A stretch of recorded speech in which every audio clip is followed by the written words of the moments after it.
Plane crash, તેના કારણો અને વધતી દુર્ઘટનાઓ. નમસ્કાર, હું છું પીનલ. સ્વાગત છે આપનું કરંટ ટોપિકમાં. આજે ફરી એક વખત ચર્ચાનો વિષય છે પ્લેન ક્રેશની દુર્ઘટના.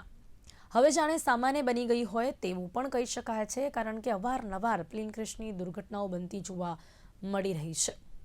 અમદાવાદની એ દુર્ઘટનાને હજી આપણે ભૂલ્યા નથી, ત્યારે ફરી એક વખત એ પ્રકારની દુર્ઘટના બની છે કે જેમાં આપણે વધુ એક નેતા ગુમાવ્યા છે. મહારાષ્ટ્રના નાયબ મુખ્યમંત્રી અજીત પવારનું નિધન થયું છે કે જ્યારે ફરી એક પ્લેન ક્રેશની દુર્ઘટનાનો બનાવ બન્યો છે.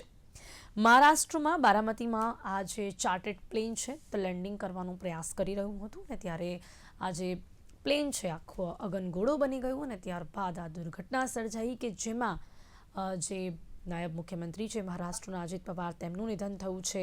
તે સિવાય 2 પાયલોટ છે, એક મહિલા ક્રૂ મેમ્બર સહિત 5 લોકોએ જીવ ગુમાવ્યા છે. બારામતી વિમાન જે દુર્ઘટના બની છે તે દુર્ઘટના ફરી એક વખત જે પ્રકારે પ્લેન ક્રેશની દુર્ઘટના બની છે ત્યારે તેના શું કારણો રહ્યા છે. આ ન માત્ર પહેલી એવી દુર્ઘટના છે, પરંતુ વધતી દુર્ઘટનાઓના કારણો વિશે આપણે વાત કરીશું. વધુ એક નેતા આપણે ગુમાવ્યા છે અને ક્યાંક ને ક્યાંક આપણે પણ જોઈએ છે કે દુર્ઘટનાઓમાં આપણે જે નેતાઓ છે તેઓ પણ ગુમાવતા જોવા મળી રહ્યા છે. સૌથી પહેલાં 2001માં માધવરાવ સિંધિયા, પછી હમણાં જો જ્યારે અમદાવાદમાં પ્લેન ક્રેશની દુર્ઘટના ઘટી હતી ત્યારે આપણા જે સીએમ હતા વિજય રૂપાણીજી, તેમને આપણે ગુમાવ્યા. અને હવે આ પ્લેન ક્રેશની દુર્ઘટનામાં આપણે મહારાષ્ટ્રના મુખ્ય જે નાયબ મુખ્યપ્રધાન અજીત પવાર છે તેમણે પણ ગુમાવ્યા છે. ને કારણો શું રહેતા હોય છે ખાસ કરીને, કારણ કે બોઇલર એક કંપની કે જેના પર પણ સવાલો ઊભા થયા હતા જ્યારે અમદાવાદમાં પ્લેન ક્રેશની આ દુર્ઘટના બની હતી.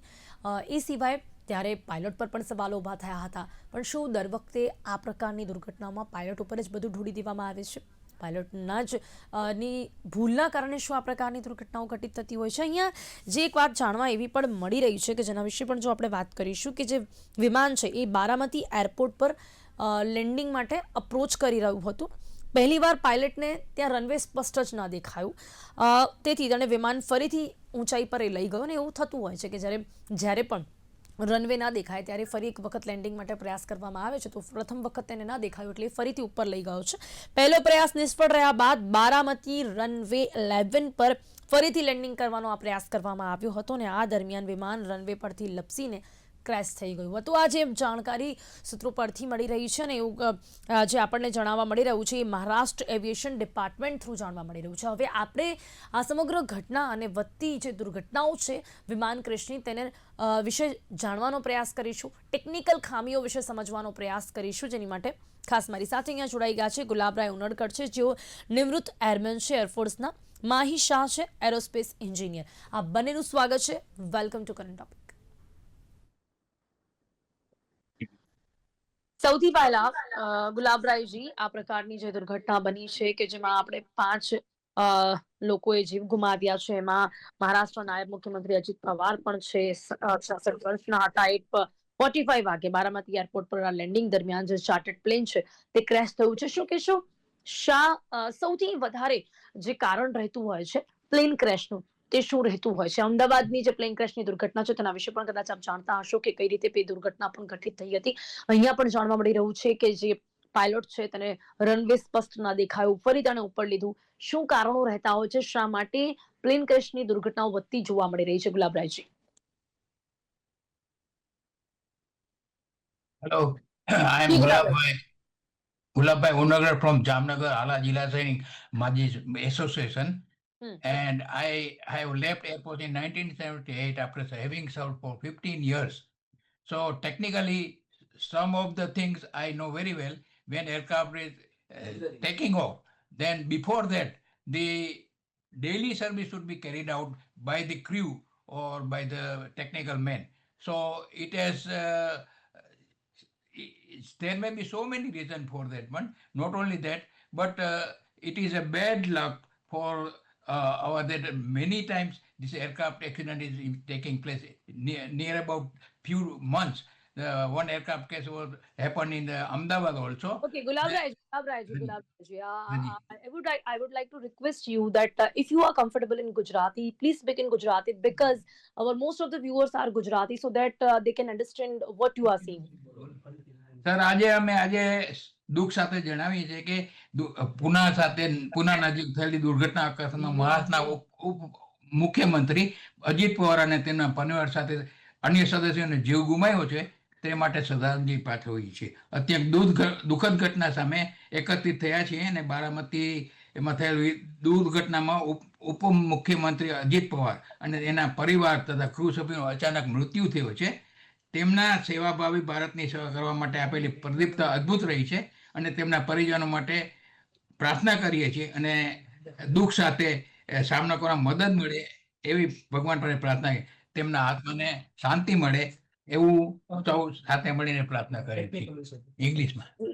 Sir, you are comfortable in Gujarati or not? Yes, I know, sir. I am. Okay. So that I can ask you the question in Gujarati. Okay. આપની પાસે ફરીથી આવીશ.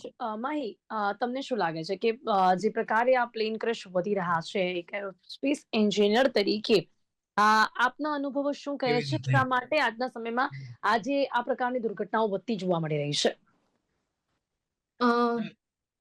એકચ્યુઅલી આજકાલ હમણાં થઈ રહ્યા છે એક્સિડન્ટ્સ એન્ડ ઓલ, એમાં વધારે ટેકનિકલ ગ્લિચીસ છે, સોફ્ટવેર ગ્લિચીસ, ઇલેક્ટ્રિકલ ગ્લિચીસ આ વધારે પડતા જોવા મળે છે. આ ઉપરાંત બીજું કારણ એ છે કે જીપીએસ સ્પૂફિંગ પણ થાય છે. જીપીએસ સ્પૂફિંગ એટલે કે જે તે જગ્યાએ જ્યાં આગળ છે આપણું હવાઈ અડ્ડા ત્યાંની નજીકથી બીજું સાયબર સિસ્ટમ અટેક થાય છે કે જેથી આપણા પાયલોટ્સને એવું ફીલ થાય કે કે આ સિગ્નલ પરફેક્ટ આપે છે પણ એકચ્યુઅલી પરફેક્ટ હોતી નથી. એ સિગ્નલ એ ડિફરન્ટ સાઇડની સિગ્નલ હોય છે અને એ રીતે સાયબર અટેક થઈને એ ક્રેશ થાય છે એવું જોવા મળી રહ્યું છે. મોટા ભાગે ઇલેક્ટ્રિકલ સોફ્ટવેર ગ્લિચીસ વધારે જોવા મળે છે. Hello, Mahi, am I audible? Hello, Yes, Mahi, am I audible? હા. ઓકે, માહી, આ સિગ્નલ કેવી રીતે કામ કરે છે શું આપણે સમજી શકીએ છીએ? કારણ કે જે પ્રકારે હવે જાણવા મળી રહ્યું છે કે વિમાનના જે સેન્સર્સ હોય છે જે ખરેખર માહિતી આપતા હોય છે એમાં, જેમ કે તમે પણ જણાવ્યું કે ક્યાંક એમાં જ મિસકમ્યુનિકેશન થતું હોય છે, તો શું આપણે એને સમજવાનો પ્રયાસ કરી શકીએ છીએ કે જેમ કે અહીંયા પણ કંઈક એવું થયું છે શું, અને અમદાવાદમાં જે દુર્ઘટના સર્જાઈ હતી એમાં પણ શું આ કારણ હોઈ શકે છે? માહી, અમદાવાદની જે દુર્ઘટના હતી એમાં બેઝિકલી એવું કહે છે કે જે સ્પીચ હતી. માહી, તમારો અવાજ ડબલ આવી રહ્યો છે, તમારા કદાચ બે ફોન ચાલુ છે તો પ્લીઝ. હા. ઓકે, સો હા, એટલે એવું છે કે આવે છે ઓકે, અવાજ આવે છે? Yes. Okay, so the thing is કે જે અમદાવાદમાં થયું હતું એ સ્પીચ ટ્રાન્ઝિશન થયું હતું વિધિન અ સેકન્ડ, જે જનરલી ના થાય. એટલે એ બેઝિકલી કહેવાય ઇલેક્ટ્રિકલ ગ્લિચ, કે જેમાં on of thrust on thrust of, એટલે એમાં થ્રસ્ટ ઓફ થઈ ગયું હતું all of a sudden in 1 second, જે ના થવું જોઈએ. એટલે એમાં પાયલટનો વાંક હતો નહીં. જ્યારે તમે જોશો કે ક્રેશ થયું હતું અને પછી એ પર સ્ટડી થયું હતું તો એ વખતે જાણવામાં આવ્યું હતું કે એ ઓફમાં ગયું નહોતું, પણ અંદરથી ઇલેક્ટ્રિકલ ગ્લિચના કારણે વાયર લૂઝ થઈ ગયો હતો, વાયર કનેક્શન લૂઝ થઈ ગયું હતું અને એના કારણે ફ્યુલ કટ ઓફ થઈ ગયું હતું. એના કારણે થ્રસ્ટ બંધ થઈ ગયું હતું અને એના કારણે હવે આમાં અહીંયા શું બન્યું હોઈ શકે છે માહી? આ કેસમાં એવું છે કે ડીજીસીએ જે છે, ડીજીસીએ એ પણ એપ્રુવ કર્યું છે કે એવું છે કે જે રનવે હોય છે કે જે ગ્રાઉન્ડ ટેકનિક્સ હોય છે એ બધી છે ને થોડી જૂની થઈ ગઈ છે કે જે આઉટડેટેડ થઈ ગઈ છે, એ પ્રોબ્લેમ થઈ રહ્યો છે. એટલે રનવે બ્લર થવાના પ્રોબ્લેમ્સ ઇન્ડિયામાં ઇવન દેશમાં આખા વર્લ્ડમાં બધી જગ્યાએ થાય છે આવું, કે જેમાં રનવે બ્લર થઈ જાય છે. પણ એની પર પાછું વર્ક કરવામાં આવે છે અને રનવેને પ્રોપર દેખાડવામાં, પ્રોપર હાઇલાઇટ કરવામાં આવે છે. પણ ઇન્ડિયામાં વધારે પ્રોબ્લેમ થયો છે કે રનવે બ્લર થઈ જાય છે અને આ કેસમાં રનવે બ્લર થવાનો ઇસ્યુ મેજર છે, જેથી રનવે બ્લર થઈ ગયું હતું, જેથી પાયલટને પ્રોપર દેખાયું નહીં અને એમને ઉપર લેવાનો ટ્રાય કર્યો અને પછી એ પ્રોપર લિફ્ટ લઈ ના શક્યા અને એમાં ક્રેશ થઈ ગયું. એ લિફ્ટ લેવામાં એમાં ક્રેશ થઈ ગયું, એ વાતમાં છે. ઓકે. ગુલાબરાયજી, am I audible? હું ગુલાબરાય બોલું છું, જી, જામનગર. ગુલાબરાયજી, રનવે જે બ્લર થઈ જાય છે, જે માહીએ કદાચ કહ્યું, આપે સાંભળ્યું હશે, હા. તેના શું કારણો છે અને ભારતમાં જો આ વધી રહ્યું હોય તો શું સોલ્યુશન શું હોઈ શકે? કારણ કે વારંવાર આ પ્રકારની દુર્ઘટના બને ને પછી આપણે તેનું સોલ્યુશન લાવીએ, રનવે બ્લર થઈ જાય, જે પણ પાયલોટ હોય તેને ન દેખાય, શું હોય તેના કારણે અહીંયા પણ કંઈક એવું જ બન્યું છે. પાયલોટના છેલ્લા વર્ડ્સ છે ઓ શિટ, અને પછી આ જે પ્લેન છે તે આખો અગનગોળો બની ગયો અને પછી આ દુર્ઘટના સર્જાઈ. ગુલાબરાયજી. હાજી. કે સર એમાં ટેકનિકલી ઘણી ખામી હોઈ શકે, પણ હું જ્યારે એરફોર્સમાં હતો ત્યારે જેટ પ્લેન હોય કે ડાકોટા પ્લેન હોય કે ગમે તે પ્લેન હોય, એનું ડેલી ઇન્સ્પેક્શન બહુ જરૂરી છે. ડેલી ઇન્સ્પેક્શનમાં બધા લોકો એનો જુદા જુદા ટ્રેડ વાળા માણસો બધું બરાબર ચેક કરે, અપ ટુ ડેટ હોય, પાયલોટને કહે કે બધું બરાબર, પાયલોટ પોતે ચેક કરે અને પછી પ્લેન રનવે પરથી ટેક ઓફ લે છે. આમાં ઘણા કારણો હોય છે. એને હિસાબે પ્લેન જ્યારે લેન્ડ થાય ત્યારે જમીનથી બહુ નીચું હોય, એની ગતિ ઓછી હોય. આ તબક્કે ટેકનિકલ અને માનવીય ભૂલ પણ ગંભીર ઘટના સર્જી શકે છે. એમાં પવનની દિશા સામે પ્લેન ના જતું હોય અથવા જતું હોય તો પ્લેન સાઈડમાં ખસી જાય, એટલે લેન્ડિંગ સમયે સંતુલન બગડે પણ ખરા. જમીન નજીક પવનની અચાનક ગતિ અને દિશા બદલાય અને પાયલોટ પ્રત્યે પ્રતિશત સમય ન રહે અને ધુમ્મસ હોય, વરસાદ હોય, ધૂળ, તો રનવે સ્પષ્ટ ન દેખાય અને ફ્લાઇટ હોવા છતાં ઉડ્ડયનમાં સૌથી મોટું નિયંત્રણ બની શકે. ખાસ કરી નાના અથવા એક મિનિટ સર, જે રનવે ટૂંકો હોય એ પણ કારણ હોઈ શકે સર. આસપાસ વૃક્ષો, ઇમારતો, ખાલી ખુલ્લી જમીન હોય, ચોક્કસ ગતિ અને ઊંચાઈ જાળવવી પડે છે અને બ્રેક સિસ્ટમમાં ખામી હોય, ફ્લેપ લેન્ડિંગ ગિયરમાં યોગ્ય રીતે ખુલવું ન ખુલવું, આધુનિક વિમાનમાં આ દુર્લભ છે પણ તપાસમાં આવશ્યક રીતે જોવામાં આવે છે. પાયલોટનો થાક, સમય, શેડ્યુલ દબાણ, ખરી પરિસ્થિતિ, લેન્ડિંગ સમયે કરવાનો નિર્ણય, આ બધું ફ્લાઇટ ડેટા રેકોર્ડર, પાયલોટની વાતચીત, હવામાન રિપોર્ટ અને મેન્ટેનન્સ રેકોર્ડ, આ બધું જ્યારે રેકોર્ડમાંથી એને લેવામાં આવશે ત્યારે સાચું કારણ તો ખબર પડશે, પણ આમાં ઘણા ક્ષતિ હોઈ શકે. કારણ પાયલોટની પણ ભૂલ હોઈ શકે, ધુમ્મસને કારણે પણ હોઈ શકે, ઘણી ભૂલ હોઈ શકે, પણ જે રેકોર્ડમાંથી જાણવા મળશે એ સાચી માહિતી મળી જશે સર. ઓકે. જી ગુલાબરાયજી, આપની પાસે ફરી આવીશ. માહી, હવે ટેકનિકલ ખામીઓની જો વાત કરીએ તો ઘણી વખત જે એન્જિન ફેલ થઈ જવાની ઘટના બનતી હોય છે, તેના શું કારણો હોય છે? પ્લેન જ્યારે કોઈ પણ પ્લેન, ચાર્ટર્ડ પ્લેન, કોઈ પણ પ્લેન જ્યારે મુસાફરોને લઈને એ ટ્રાવેલિંગ કરતું હોય છે ત્યારે કેટલી મહત્વપૂર્ણ જવાબદારી હોય છે કે તેનું એન્જિન બરાબર છે કે કેમ. ફ્યુલ ની ઇમ્પોર્ટન્સ, એ ફ્યુલ પતી જાય એટલે આ તો સૌથી મોટી બેજવાબદારી કહી શકાય છે. છતાં પણ આવા કેસો, આવી જે ઘટનાઓ બને છે એ કેવા પ્રકારના કેસોમાં, કેવા પ્રકારની પરિસ્થિતિમાં બનતી હોય છે? તો એમાં મેજર કારણો એ હોય છે કે જનરલી એવું હોય કે એક એન્જિન જો ફેલ થાય ને, માત્ર એક એન્જિન, તો પણ આપણે એટલે જો પાયલટ નજીક હોય ગ્રાઉન્ડની, તો એવી રીતે મેન્યુઅર કરી શકે છે, એવી રીતે વિંગની પોઝિશનથી મેન્યુઅર કરી શકે છે કે એ સેફલી લેન્ડ કરી શકે. એક એન્જિન ફેલ થાય તો.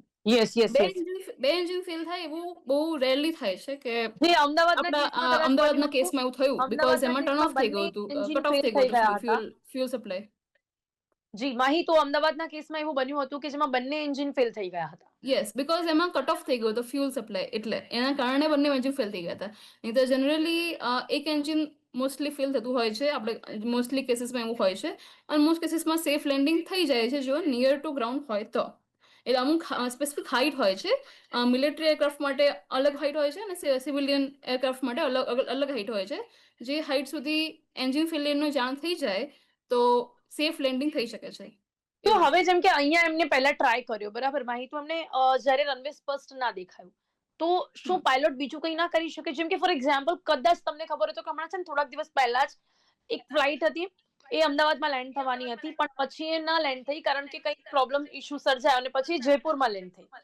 તો શું પાયલોટ એવું ન કરી શકે કે જ્યારે એમને રનવે સ્પષ્ટ ન દેખાય તો આપણે ફરીથી ઉપર લઈ લીધું હતું તો સેજ હજી પણ ક્યાંક બીજે જઈને લેન્ડ કરવાનું હતું જ્યારે આ જે સિચ્યુએશન છે કંટ્રોલમાં આવી જાય? થઈ શકે છે, પણ એના માટે અમુક ફેક્ટર્સ જરૂરી છે. પહેલી વાત કે ફ્યુલ એટલું એરપ્લેનમાં હોવું જોઈએ કે નજીકના રનવે પર સુધી પહોંચી શકે. એક રીઝન છે, એક છે. જનરલી હોય છે આવું, હોઈ શકે છે, પણ બીજું રીઝન એ છે કે જેમાં આ પાયલટ એવું નહીં કરી શક્યા હોય, જે કારણ છે કે એ ખાસા નીચે આવી ગયા હશે કે જે પાછું ટેક ઓફ કરવામાં એમને તકલીફ થઈ હશે. ઓકે. ગુલાબરાજી. અધરવાઇઝ બીજું એવું બી કરી શકે છે પાયલટ. હા. આમાં મને નથી ખબર કે પાયલટ નો વાંક હતો કે કેમ, આપણને તો જી. ખબર પડશે જ્યારે રિપોર્ટ આવશે. હા, હા, હા. પણ એવું કહી શકાય છે કે જો પાયલટને દેખાવામાં તકલીફ થઈ હોય રનવે, હમ. અને એમને એવું લાગ્યું હોય કે આમાં પ્રોપર નથી દેખાતું ઇન્સ્ટ્રુમેન્ટ્સથી, ઇન્સ્ટ્રુમેન્ટનો ઇશ્યુ છે, એની જગ્યાએ પોતે ઇન્સ્ટ્રુમેન્ટ લેન્ડિંગ સિસ્ટમ યુઝ કરી શકે છે. એ એવી સિસ્ટમ છે કે જે પહેલાના પાયલટ્સ યુઝ કરતા હતા, બહુ પહેલાના પાયલટ્સ, જે સ્ટાર્ટિંગ જેવું થયું જ્યારે એરક્રાફ્ટનું, ત્યારે એ જે રીતે યુઝ કરતા હતા, ખાલી આંખોથી જોઈને કે આ જગ્યા હશે, આ જગ્યા હશે, જીપીએસ નો યુઝ કરીને એવી રીતે કરી શકે છે. એ એક ઓપ્શન તો છે. એ પણ અત્યારે હવે આપણી પાસે એ જો નીચે આવી ગયા હશે, એકદમ નીચે આવી ગયું હશે એરપ્લેન, તો પાછું ટેક ઓફ કરવું બહુ મુશ્કેલ થઈ જાય છે. ગુલાબરાજી, આપનું શું માનવું છે? અહીંયા જ્યારે તેને એક વખત રનવે નથી દેખાયું, પછી બીજી વાર ફરી એક વખત એમણે જે ટ્રાય કર્યું છે, એ ક્યાંક જે પ્રકારે એમણે ફરી એક વખત રનવે 11 પર ટ્રાય કર્યું, પહેલા બારામતી એરપોર્ટ પર લેન્ડિંગ માટે અપ્રોચ કર્યું, અને પછી એમણે બારામતી રનવે 11 પર અપ્રોચ કર્યું. એટલે અહીંયા શું થયું હશે? ફ્યુઅલનો ઇશ્યુ હોઈ શકે, એટલે બીજે ક્યાંક એમણે ટ્રાય નહીં કર્યો, એક વખત એમને રનવે સ્પષ્ટ નથી દેખાયો. બીજું ગુલાબરાય છે કે નેવિગેશન સિસ્ટમ એ પણ કેટલી ઇમ્પોર્ટન્સ હોય છે, એ ફેલ થવાથી પણ કેવા પ્રકારની દુર્ઘટના સર્જાતી હોય છે? ગુલાબરાયજી.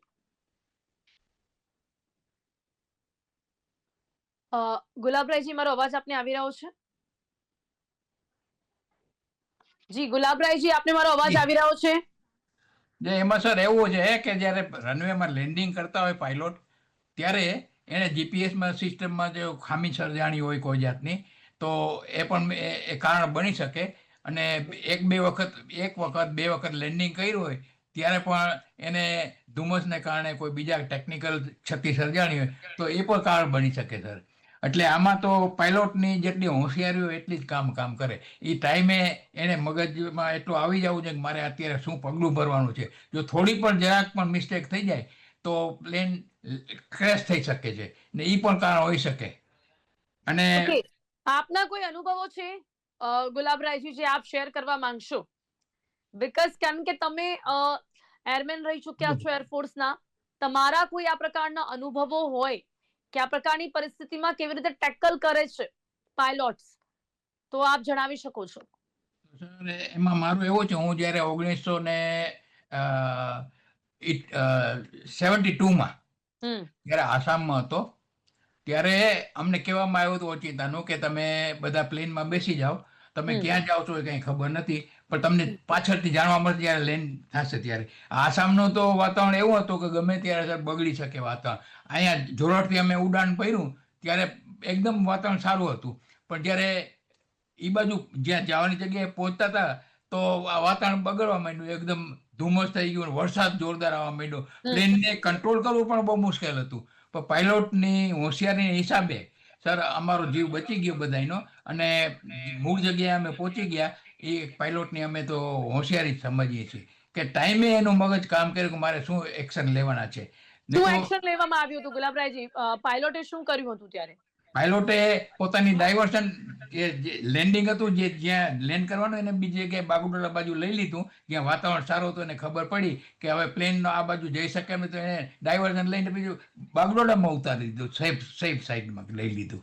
તો આમાં ફ્યુઅલ ઇશ્યુ કેટલો પ્રોબ્લેમ કરતું હોય છે ગુલાબરાયજી? જો ફ્યુઅલ એટલું હતું એટલે એ જે પાયલોટ છે એને ત્યાં સુધી લઈ ગયો, પણ જનરલી પ્લેનમાં ફ્યુઅલ કેટલું હોય છે ના સર, જ્યારે આ પ્રકારની સિચ્યુએશન હોય તો ડિસ્ટન્સ ઇમરજન્સીમાં અમારે કેટલું હોય વધારે છે? ડિસ્ટન્સ જવાનું હતું, પણ બાગડોદા નિયર બાય નજીક હતું, એટલે એને નક્કી કર્યું ફ્લાઇંગ કંટ્રોલ સાથે કે અમે અહીંયા લેન્ડિંગ કરીએ છીએ. તો બાગડોદા લઈ જઈને ઉતારી દીધું પ્લેનને, અને અમે સફળ લેન્ડિંગ થઈ ગયા, એટલે બધાનો જીવ બચી ગયો. એની એક હોશિયારી હતી એક. જી બિલકુલ. માહી, હવે અહીંયા વાત છે ને, ફ્યુઅલ તો હતું સર, પૂરેપૂરું હતું. ફ્યુઅલમાં કોઈ વાંધો નતો, કોઈ ટેકનિકલી એ ખામી હતી, વાતાવરણની ખામી હતી, જે એને વરસાદના હિસાબે પવન જોરદાર હતો અને પ્લેનનો કંટ્રોલ કરવો બહુ જ મુશ્કેલ હતો. તો એ વખતે એણે જોઈ લીધું કે ફ્યુઅલ પૂરું છે ને બાગડોળા આરામથી પહોંચી જશું, લેન્ડ થઈ જશે, એટલે ત્યાં લેન્ડ કરી લીધું એને. ઓકે. માહી, હમણાં જ્યારે અમદાવાદની દુર્ઘટના સર્જાઈ હતી ને ત્યારે બોઇલર ઉપર પણ ઘણા સવાલ ઉભા થયા હતા. એટલે જે પણ અમદાવાદમાં જે પ્લેન છે તેમની જે સિચ્યુએશન છે પણ ક્યાંક બહુ જૂની જોવા મળી રહી હતી, જે પરિસ્થિતિ છે, એમની જે કંપનીઝ છે તેના પર સવાલો ઉભા થયા હતા, બોઇલર પણ કંપની પર સવાલો ઉભા થયા હતા. શું કહેશો તે વિષય ઉપર પણ? ક્યાંક ને ક્યાંક અમદાવાદમાં જે બી લાઈક જો આપણે વાત કરીએ કે પાર્ટ્સની, જે પણ પ્લેન્સ માટેના પાર્ટ્સ જ્યાં પણ બનતા હોય છે, તો એમાં પણ ક્યાંક શું કોઈ ખામીઓ અત્યારે જોવા મળી રહી છે, અરેલ્સ ક્યાંક એવું પણ કહી શકીએ છીએ કે એ સિવાય પાયલોટ્સની પણ વધુ ભૂલો શું અત્યારે સામે આવે છે. પછી તમને એ પણ ખબર છે કે અત્યારે એર ઇન્ડિયામાં જે પ્રકારે બધી જ ફ્લાઇટો રદ કરવામાં આવી, એમાં પણ એક ઇસ્યુ હતો કે જે પાયલોટ્સ છે એમને વધુ શિફ્ટ આપવામાં આવતી હતી, ક્યાંક ઓછા પૈસામાં વધારે કામ કરાવવા માટેની જે નીતિ જોવા મળી રહી હતી. શું ક્યાંકના આ બધા પણ રીઝન્સ જોવા મળી રહ્યા છે? ચોક્કસ. એ જે મેઇન કારણ એ છે કે ઘણી વાર એવું થાય છે કે પાયલટ ઓવરવર્ક કરી દે છે અને ઓબ્વિયસલી તમે કેટલા કલાકો કામ કરે જ જાઓ કન્ટિન્યુઅસલી, તો હમ. તમારી ક્ષમતા પણ થોડી ઘટી જાય. એટલે એ લોકોને એવું છે કે વધારે વર્કફોર્સ નથી લેવો, વધારે મેન પાવર નથી લેવું, તો પછી આના કારણે ક્યારેક જોવા મળે છે ગ્લિચીસ, બટ મોસ્ટ પ્રોબેબલી પાયલટનું વાંક આમ નથી હોતો. પણ જો એ પણ ધ્યાનમાં રાખે જે તે કંપનીઝ, તો આ વધારે અવોઇડ કરી શકાય આવા એક્સિડન્ટ્સ. Okay, okay. અને કંપનીના પાર્ટ જે બોઈંગ. Aeroplane, yes, બોઈંગ company. હા, હા. બોઈંગમાં એવું છે, એટલે એમનું જે અમુક અમુક મોડલ્સ છે, બેઝિકલી બોઈંગ 787 જે જોવામાં આવ્યું છે, એ 787 એમાં પણ એર ઇન્ડિયા 171, એમાં એવું હતું કે એમાં major electrical short circuit sort of હતું, એમ એટલે કહેવાય ને કટ થઈ ગયા હતા ઇલેક્ટ્રિકલ કનેક્શન્સ. હવે એ વખતે કટ બોઈંગના પાર્ટના પ્રોબ્લેમના કારણે થયા હતા, કેવી રીતે થયા હતા એ ખબર નથી પડી. પણ એ સપ્લાય કટ થવાના કારણે, ઇલેક્ટ્રિક સપ્લાય કટ થવાના કારણે એ દુર્ઘટના સર્જાઈ હતી, એવું થયું હતું એ વખતમાં. Okay, okay. એટલે પણ બોઈંગનું એવું પણ બહાર આવ્યું છે કે એમના બીજા પણ, એટલે વિસલ બ્લોઅર્સ છે કે એમના બીજા પણ આવી રીતે જે પાર્ટ્સ છે, જે બીજા પણ આવી રીતે એન્જિન્સ છે, એમાં અમુક પ્રોબ્લેમ્સ છે, એવું બહાર આવ્યું હતું વિસલ બ્લોઅર દ્વારા. આપણને ખબર નથી, આપણે જો કોઈ માહિતી છે નહીં, પણ જી, હા, બિલકુલ, એવું હોઈ બિલકુલ, શકે બિલકુલ. છે પણ કે હા, બીજી એક પણ ઇલેક્ટ્રિકલ ખામીઓ છે એમનામાં, પાર્ટ સોફ્ટવેર બનતા ગ્લિચીસ હોય છે છે, એ બોઈંગના સિસ્ટમમાં, પાર્ટ્સ જે એટલે બનતા એના હોય છે, કારણે પણ આવું થઈ શકે છે. કંપનીઓ પર પણ ઇન્ડિયામાં ઘણા સવાલો ઉભા થતા જોવા મળી રહ્યા છે.